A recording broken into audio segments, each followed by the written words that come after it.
Most adolescent preteens seem to have a fallout in their relationship with their parents for one reason or another, and this case won't be any different, so stick around and find out exactly what happened. Hello and welcome back. My name is Sherry, and today we will dive into the case of the Richardson family.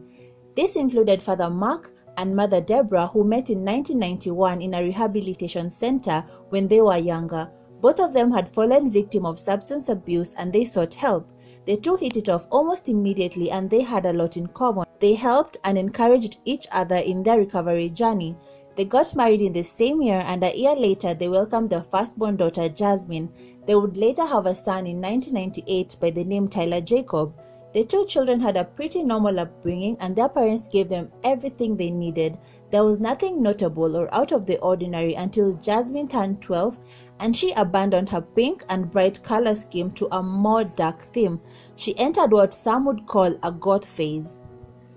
She would put on black clothes and very dark makeup all the time. It was around this time that she joined some online spaces such as MySpace, Nexopia, and Vampire Freaks.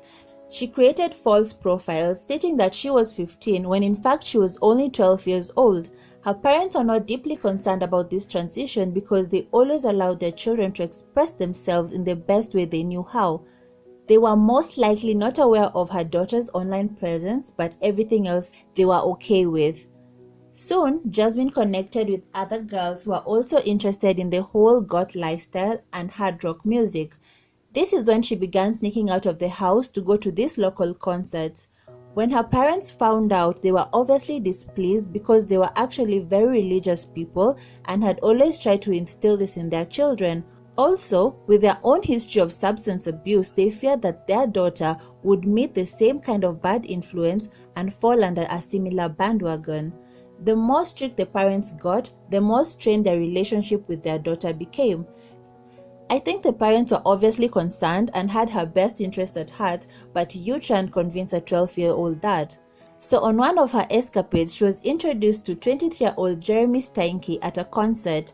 He told them that he loved the taste of blood and always wore a vial of blood around his neck. Compared to Jasmine, he had a very rough and abusive upbringing. In his teenage years, he had gotten into heavy substance abuse, which led him to being an addict. He told Jasmine and the others that he was a 300-year-old werewolf, but what was creepier is the fact that he asked Jasmine to be his girlfriend, at this point fully aware that she was a 12-year-old girl in the 7th grade. This is when Jasmine began sneaking out of home more often, and when her parents found out, they grounded her. They did not take away her internet privileges because at this point they were still unaware of Jasmine's profiles online, and she would tell them she needed the computer to do her homework. So with that, Jasmine kept constant communication with Jeremy. Her parents found out about this and more, and they were infuriated. They took all her privileges away, and this in turn got Jasmine very mad at them. However, she found a way to contact Jeremy through the computers at her school's library, and she sent this.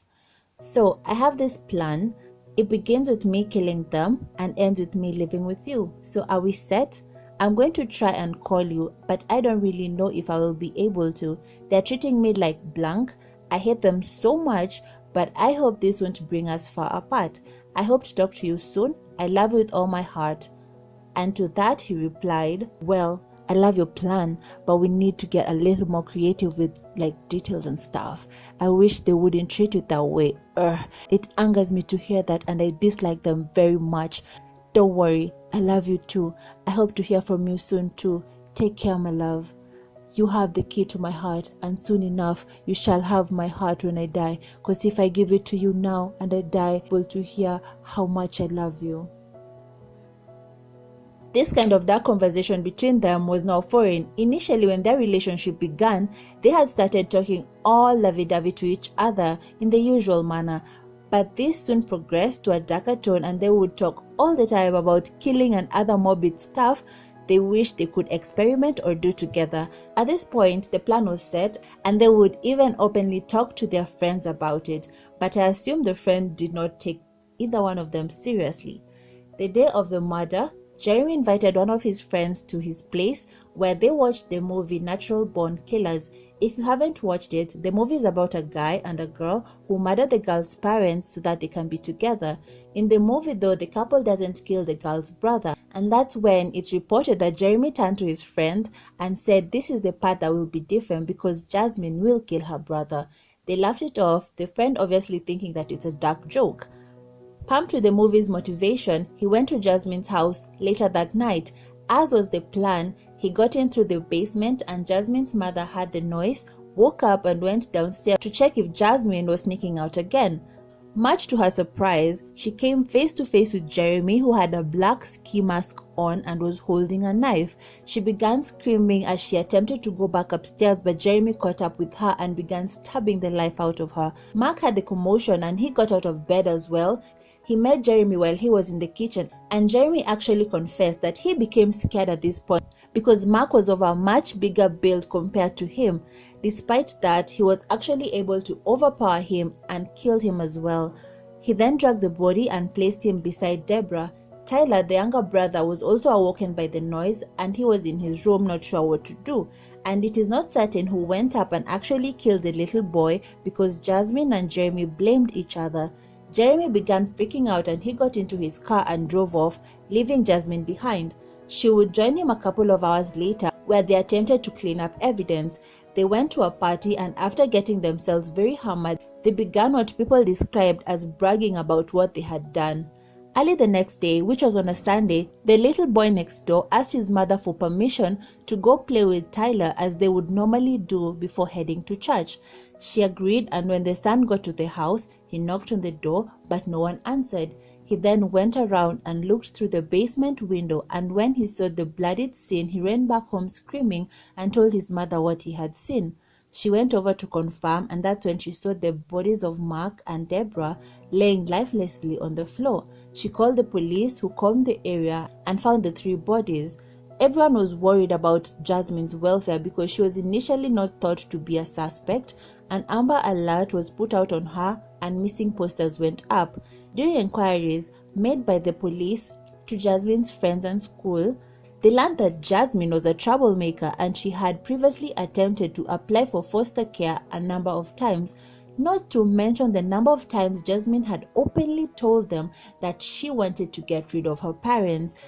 They went back into the evidence they found in the house, which included blood prints on the light switches and the drawer that held the knives in the kitchen, and it began to look a lot like the killer knew exactly where these things were. News spread around so fast and Jasmine's photo spread all around the city and other surrounding ones as a wanted suspect. Coincidentally, one of Jasmine's friends, the one who had introduced them, asked if they wanted to go on a road trip to a place that was 2 hours away, and they agreed. This was 2006, and you could not access news on your phone easily. You needed a computer or television for news, and most teenagers were oblivious to current affairs, so the friends did not know that Jasmine was being sought after. This is until they went into a gas station to fill up and buy some snacks and saw Jasmine's photo alongside the horrific story. They took the clipping back to the car and confronted Jasmine, who then confessed to the murders. They left the gas station, being trailed by an undercover police car, and they were eventually stopped, and everyone, including the 3 girls, were arrested. They were released 3 days later, excluding Jasmine and Jeremy, who went in for further questioning. Under the Youth Criminal Justice Act, Jasmine's name could no longer be published in Canada after she became a suspect. Under the same act, the following applies. 12 is the youngest possible age at which a person can be charged with a crime and cannot be sentenced as adults and cannot be given more than a 10-year sentence. On July 9, 2007, Jasmine, who had by then turned 13, was found guilty of 3 accounts of first-degree murder in the killings. On November 8, 2007, she was sentenced to 10 years, which included credit for the 18 months already spent in custody, followed by 4 years in a psychiatric institution and 4.5 years under conditional supervision in the community. She is believed to be the youngest person ever to be convicted of a multiple murder in Canada. In May 2016, her sentence was completed. She was freed of any further court-ordered conditions. After a final sentence review on May 6, 2016, she changed her name and is now a free woman. Jeremy, on the other hand, admitted to the murder of the parents in a conversation with an undercover police officer while in custody. In November 2008, he was found guilty by a jury on 3 counts of first-degree murder. On December 15, 2008, Jeremy was sentenced to 3 life sentences, 1 for each first-degree murder count. Jeremy will be eligible for parole after serving 25 years. Whether Jasmine deserved a longer sentence is up for debate. I am, however, glad that the sadistic pedophile remains locked up to date. He groomed a very young and innocent girl into actualizing his own demonic fantasies. If you've watched until this part of the video, why not hit the like icon? It actually takes a second, and if you haven't already, join the family by subscribing. It really helps support the channel. My name is Sherry. Remember to take care of yourself, and I love you.